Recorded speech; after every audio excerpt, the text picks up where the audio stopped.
ভোর ৫টায় বেরিয়ে পড়লাম ব্যবসায়। দেখতে পাচ্ছ দোকানটা বন্ধ আছে, সাইকেল করে যেতে হবে এই জঙ্গল দিকে। ওই পারে একটা গ্রাম আছে। আজকে এত গরম, এত রোদের তাপ, কি আর বলবো। দেখতে পাচ্ছ গ্রামে চলে আসছি।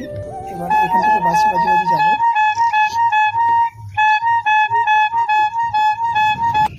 বাঁশি বাজানোর সঙ্গে সঙ্গে অনেকগুলো বাচ্চা ছেলে চলে আসলো।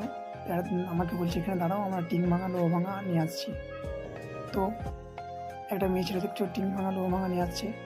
তো খাটা পাটালি এসব কিছু দেবো, মানে গরিব মানুষ, একটা ব্যবসা তো করে খেতে হবে না। দেখো খাটা দিয়েছি, সে আমাকে বলছে পাটালি নেই। আমি বলছি ঠিক আছে পাটালি তোকে দিচ্ছি।